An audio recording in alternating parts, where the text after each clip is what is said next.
आप सभी को मेरी राम राम और जय भीम। बहुत गर्मजोशी के साथ आपने स्वागत किया। और क्यों ना हो, अगर मुजफ्फरनगर में गर्मी नहीं मिलेगी तो कहाँ मिलेगी।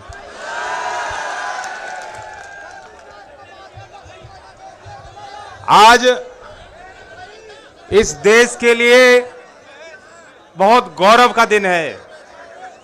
आज हमारे देश के लिए हम सब त्योहार मनाते हैं, सब आपस में मिलके, गले मिलके, मिठाई बना के, पकवान बनवाकर, मोहल्ले में, घर परिवार के साथ।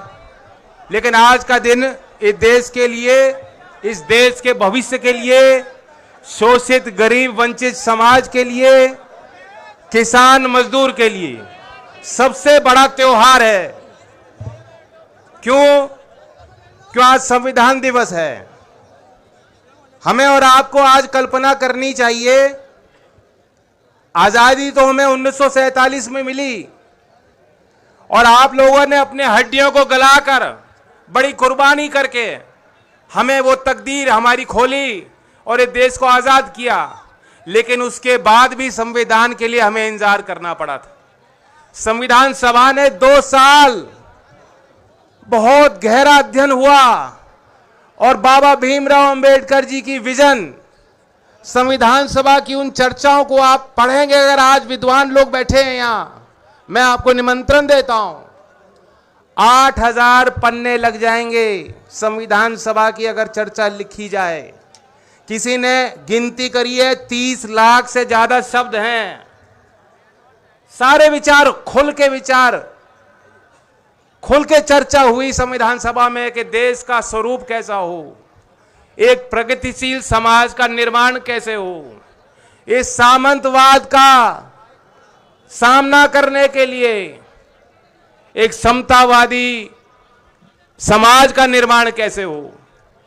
और तब जाके हमें अपना संविधान मिला। अगर ये संविधान नहीं होता तो आज हम लोगों के पास कोई आज़ादी नहीं होती, हमारे पास कोई अधिकार नहीं होते, हमारा और आपका कोई अस्तित्व नहीं होता। और इसलिए ये तारीख मनानी चाहिए। इसी क्षेत्र के और देश में बड़ी प्रसिद्धि हासिल करने वाले डॉक्टर हरिओम पवार, उनकी एक कविता है। कविता तो लंबी है लेकिन एक पंक्ति में सुनाता हूं, वो आज के इस विषय पे प्रासंगिक है। मैंने तो उपहार दिए हैं, मौलिक भी अधिकार दिए हैं, धर्म कर्म संसार दिया है, जीने का अधिकार दिया है, सबको भाषण की आजादी, कोई भी बन जाए गांधी।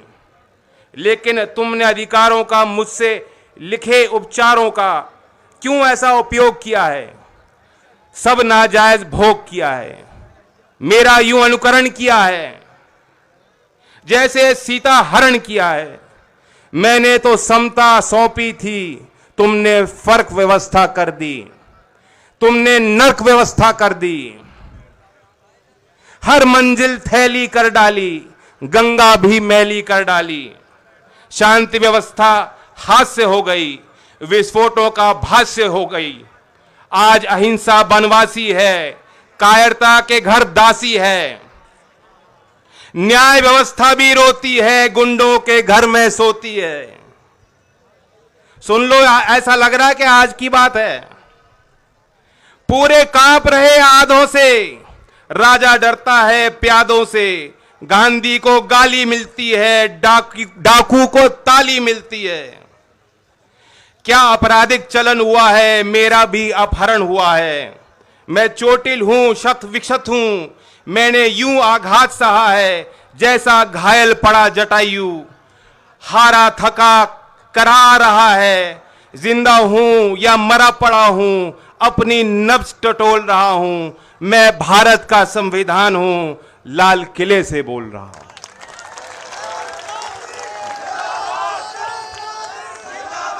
हम और आप ताली बजा रहे हैं,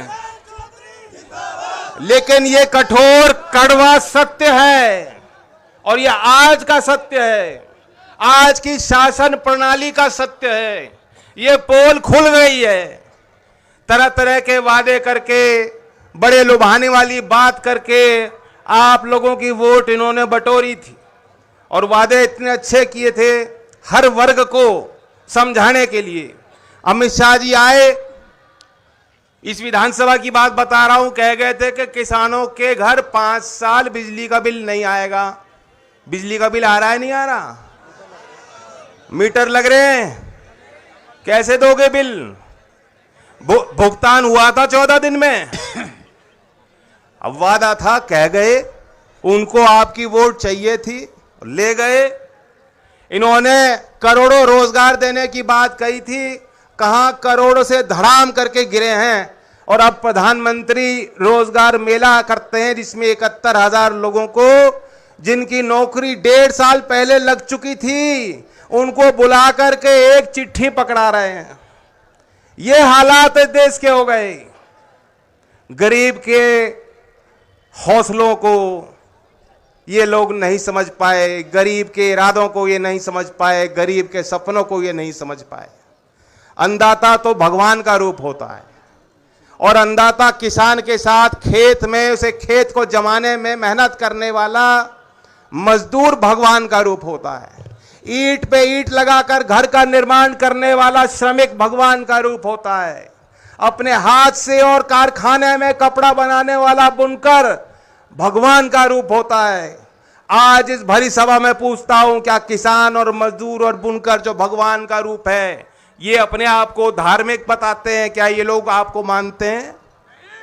इन्होंने आपका सम्मान रखा? अभी हमारे आदरणीय मंजूर साहब ने बात बताई इलाज वाली, पहली बार सुनी, सब लोग हंसे। लेकिन यही बात हो रही है कि इलाज कर देंगे। इलाज किसका करना चाहिए? जो मन में नफरत पालता है। जो नफरत पालने वाले का तो ब्लड प्रेशर भी, पारा भी ऊपर चढ़ा होता है, वो कभी मुस्कुरा नहीं सकता, उसके अंदर क्रोध होता है, क्रोध। वो ज्वालामुखी कब फट जाए, किस पे फट जाए, किसी को मालूम नहीं। लेकिन हमारे लोग धैर्य वाले हैं, हमारे लोग मुस्कुराने वाले हैं, हमारे लोग हिम्मत वाले हैं। खेती तबाह हो जाती है, दाम मिलता नहीं मंडी पे, फिर जो है अपने आप को समेट के परिवार को हिम्मत के साथ फिर दोबारा जुटता है उसी काम पे कि कल नया सवेरा है। ऐसा हौसला होता है किसान का, ऐसा मादा होता है किसान का। और इसलिए 13 महीने किसी ने पूछा नहीं। सरकार ने जंजीर सड़क पे बिछा दी, पानी की बौछार, लाठी, गाली गलोच, जो कुछ भी सरकार के बस में था उन्होंने आपके आगे रोड़े तैयार करके बनाए। लेकिन वो आपका जज्बा था, आपका हौसला था। आप रुके नहीं, आप थके नहीं, आप हारे नहीं। और आज वो लोग जो कहते हैं कि चौधरी अजीत सिंह हमने हराए, तुम्हारे आगे कोई किसान कभी हारा और ना चौधरी अजीत सिंह जी हारे। वो तो जीत के चले गए कि उन्होंने भाईचारा हमारा बना दिया।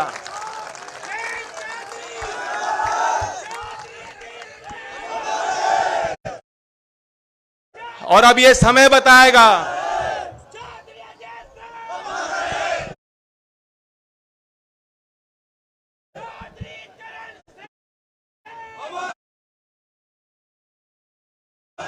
ये तो समय बताएगा कि ऐसे आपत्तिजनक बोल बोलने वालों का आप लोग 5 तारीख में क्या करोगे, ये समय बताएगा।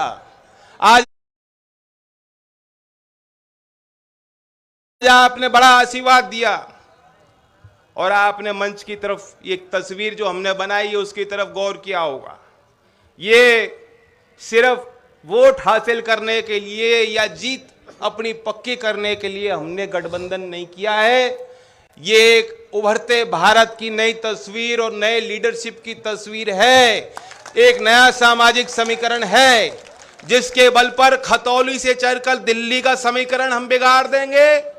जो लोग दमनकारी नीति अपना रहे हैं और वहां से लेके फिर अगली बार उत्तर प्रदेश की गद्दी को भी हिलाने वाला यही समीकरण है जो तीनों पार्टी का समीकरण हमने बनाया है।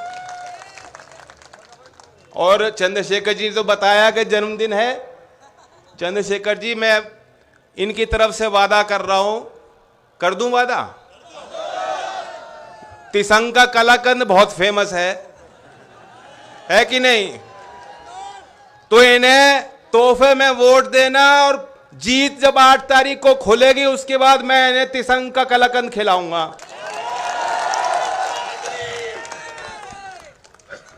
नहीं, मीठा तो ज्यादा पसंद है ही हमें।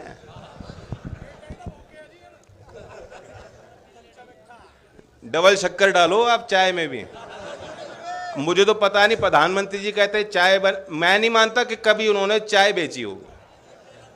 गरम पकोड़े जरूर बेचे हैं उन्होंने। और हमने ये जो समीकरण बनाया है ना, सबका साथ, सबको साथ जोड़ के सम्मान के साथ, ये समझो कि डबल शक्कर डाल दी। पिछली बार तो कमी थी कुछ, जैसा कि कह रहे थे हमारे वक्ता मदन भैया कि पिछली बार कुछ कसर रह गई, लेकिन अब जब चंद्रशेखर जी साथ खड़े हो गए तो मैं मानता हूं कि डबल शक्कर गिर गई हमारे चाय में।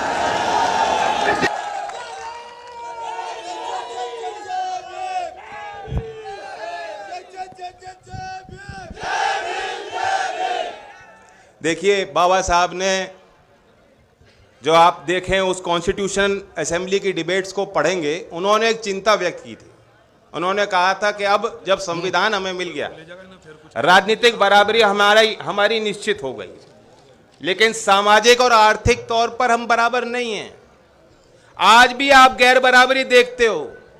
इनका बस चले तो ये देश अदानी और अंबानी जैसे बड़े लोगों का कारखाना बन जाएगा पूरा देश, और आप सब उनके बंधुआ मजदूर बन जाओगे। ये बराबरी नहीं चाहते, ये आपकी गुलामी चाहते हैं। लेकिन गुलामी के इन जंजीरों को तोड़ने के लिए आपको और हमें मेहनत करनी होगी। हमारे मुद्दे चुनाव में सरल हैं। हम चाहते हैं बेरोजगार का सम्मान हो, जो सरकारी भर्तियां होती हैं, अभी जो वक्ताओं ने रखी बात, और आप तो देख ही रहे हो, मुजफ्फरनगर के खतौली के नौजवानों को, प्रतिभाशाली नौजवानों को कहा जाता है भर्ती खुली, जाओ बस्ती, जाओ बलिया, वहां इम्तिहान दो। और जब वो पहुंचते हैं तो पता लगता है कि पेपर लीक हो गया, वापस लौटो, फिर दोबारा तारीख आएगी 6 महीने बाद। कभी भर्ती प्रक्रिया पूरी नहीं होती। और यहां खतौली वो क्षेत्र है, ये तो नकली राष्ट्रवादी हैं। आपको यहां हर गांव में शहीद की मूर्ति मिल जाएगी, लेकिन शहीद की मूर्ति लगाने वाले भी, वो अपने आंसू पोंछने वाले परिवार से भी अगर आप पूछेंगे, वो ये कहते हैं कि हमारी अगली पीढ़ी भी शहीद होने को तैयार है। ऐसा जज्बा है लोगों का।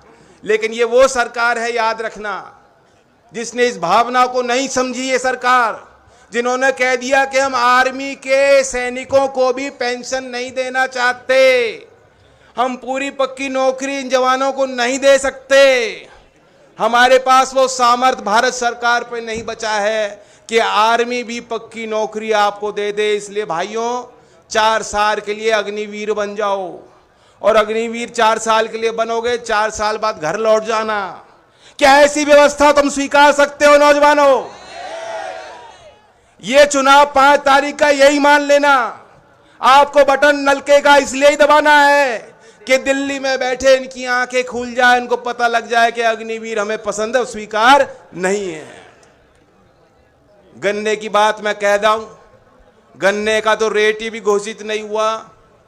दुनिया में ऐसा कोई काम नहीं, दुनिया में ऐसा कोई व्यापार नहीं, दुनिया में ऐसी कोई पूंजी नहीं बन पाती जिसमें जो उत्पादक है वो अपना माल दे दे और उसे मालूम ना हो कि हमें बदले में भाव क्या मिलेगा। कोई काम ऐसा नहीं है। पर खेती में उन्होंने ऐसी व्यवस्था बना रखी है, आज आप गन्ना गेर दो, 20 दिन पहले गेर चुके, मिल चालू चल रही है, उनकी कमाई चालू, उनका मीटर चालू, उनके घर की कमाई चालू। लेकिन आप अपने घर में बैठ के हिसाब भी नहीं लगा सकते कि कितना पैसा कब आएगा, कितना आएगा। ये सरकार की दुर्दशा है। ये सरकार अन्नदाता का अपमान कर रही है। इसलिए किसान भाइयों से अपील करता हूं कि 5 तारीख में कोई कारण हमें नहीं चाहिए, और एक कारण बना लो कि हम गन्ने का भाव घोषित कराना चाहते हैं, लाभकारी मूल्य चाहते हैं। इसलिए 5 तारीख में हैंडपंप का बटन दबाएंगे।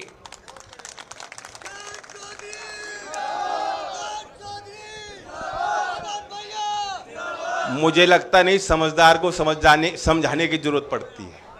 आपके हाव भाव को देखकर मुझे चैन आया है। आने वाले दिनों में मैं भी आपके बीच रहूंगा, प्रयास करूंगा सभी गांव में हम लोग चलें। मैं अपील करता हूं समाजवादी पार्टी के सभी कार्यकर्ताओं से, आज़ाद समाज पार्टी के सभी कार्यकर्ताओं से, लोकदल के सभी वरिष्ठ कार्यकर्ताओं से कि गाँव में आप डेरा बना दें, जानसठ और खतौली के कस्बों में आप डेरा बना दें, घर घर तक संदेश पहुंचाएं और यही आशीर्वाद दें कि 5 तारीख में जैसा मदन ने कहा कि मदन खेकड़ा वाले नहीं, मदन खतौली वाले आपको बनाने हैं। संविधान दिवस के अवसर पर चरथावल थाने पर थाना प्रभारी राकेश शर्मा के द्वारा पुलिस कर्मचारी अधिकारियों को दिलाई शपथ।